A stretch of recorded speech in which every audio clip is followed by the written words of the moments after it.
Too busy bickering on TV to run the country? There's got to be more to the House of Commons than that, right? Before the House of Commons or the House of Lords, there was just the king and his barons. The king could call on them whenever he wanted, but he didn't count on them becoming powerful. And in 1215, they made King John seal Magna Carta, which forced him to obey the law, and set up an advisory council of 25 men.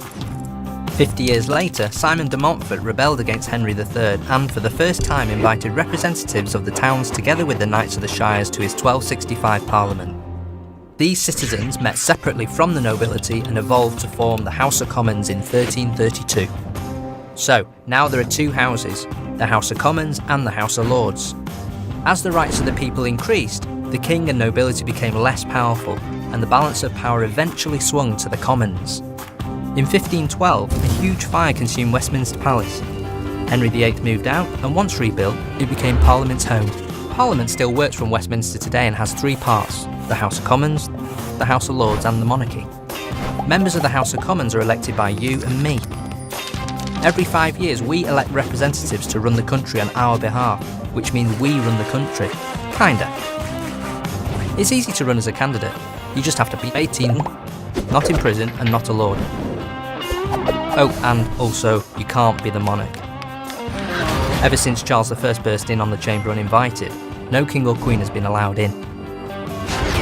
So, what does the House actually do all day? It debates important issues, makes and reviews our laws, represents the public, and holds the government to account. Inside the House of Commons there are two sides. On one side the government who run the country, and on the other side the opposition who keep an eye on what the government are doing. The chamber only has 437 seats for over 600 members, so MPs have to pack in for big debates. The Commons Speaker sits at the head of the room to maintain order. The Prime Minister leads the government and appoints ministers to form a cabinet. You'll see them on the front bench. It's the government that introduces most of the ideas for new laws and changes to old ones. The opposition questions and challenges the government. All MPs split their time between the House of Commons and their constituency. Often MPs have to figure out what's best for their party or what's best for the local people they represent, even the ones who didn't vote for them. There are lots of ways the government is held to account.